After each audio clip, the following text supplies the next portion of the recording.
Ano po?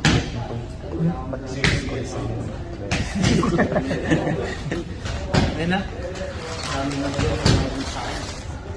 Gotcha. Ikaw pala yun.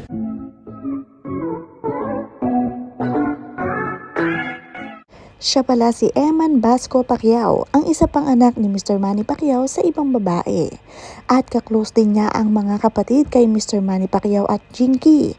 Nakuha rin pala niya ang talento ng kanyang tatay na si Manny Pacquiao sa pagiging boksingero dahil waging-wagi at nanalo nga ito sa kanyang laban kahapon. Napakagaling din talagang ang puhunan nito ay pagod at pag-iensayo kagaya ng kanyang tatay. Malayong-malayo ang mararating. Panoorin at kung hindi pa nakasubscribe, don't forget to click subscribe and hit the notification bell to keep you updated. Okay naman kay Jinky Pacquiao ang anak ni Mr. Manny sa ibang babae. Katunayan sumama nga si Jinky sa laban nito at nanood ng personal. Uy, hi guys! Dito na kami sa aming hotel room. Dito kami mag-stay for this weekend. Dito yung ipas oras namin para sa upcoming fight ko.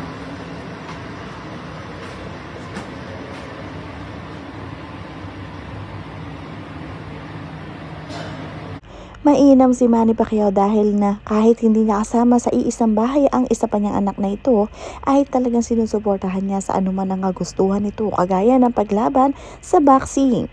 Dahil nga parang nakikita ni Manny Pacquiao ang kanyang sarili sa anak niya na si Eman Basco Pacquiao.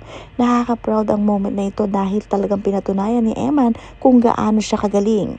Hindi man buo ang kanyang pamilya pero nakuha naman niya ang talento ng kanyang ama at ito ang magiging sandigan niya sa paglaban niya sa kanyang karera ng boxing. Okay din kay Jinky Pacquiao na daladala ni Eman Basco ang apelyido nitong si Mr. Manny Pacquiao. Katunayan nga kung titignan ang look ni Eman ay kahawig na kahawig niya ang kanyang tatay na si Manny Pacquiao.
Champion Ako dili.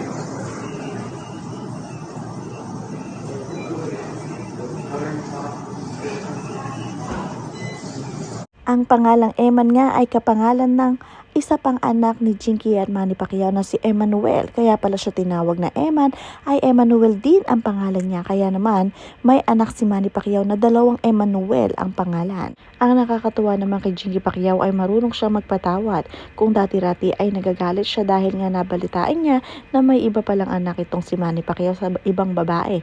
Pero naresolbahan naman nilang mag-asawa ang problemang ito. Katunayan ngayon ay open na nga na pumunta-punta itong si Eman Basco sa kanilang mansyon.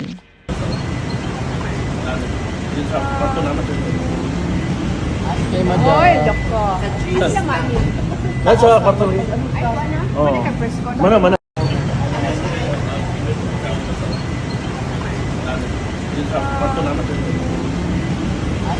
Oy, doko. Sa mani. Nasa kwarto rin. Ay, wala. Oh. Wala ka first ko. Mana.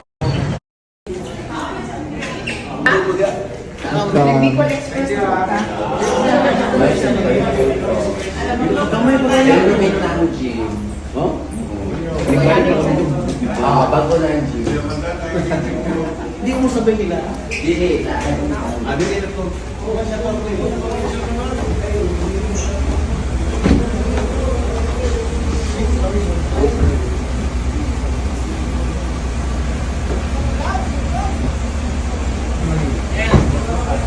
Sa event na ginanap kahapon sa laban ng anak ni Mr. Manny Pacquiao na si Eman Basco Pacquiao, sa laban ng boxing ay naroon din ang ating Mr. President na si Marcos.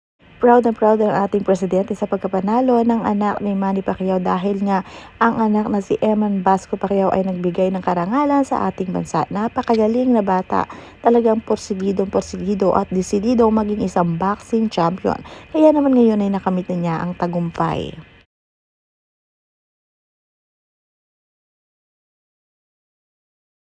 Sa laban nga ay kasama rin ni Jinky Pacquiao ang isa pa niyang bunsong anak na si Israel na talaga namang parang gusto rin sumunod sa yapak ng kanyang tatay bilang isang boksingero.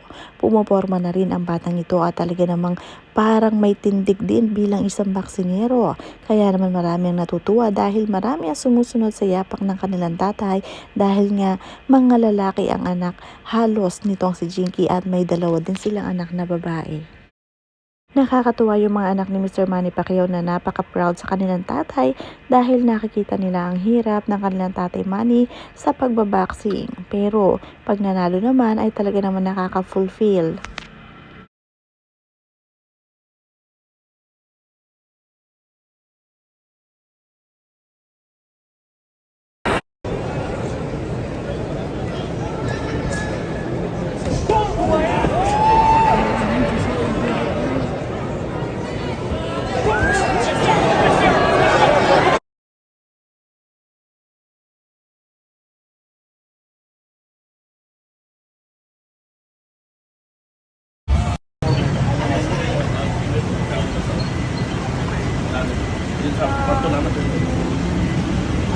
Hoy, loko.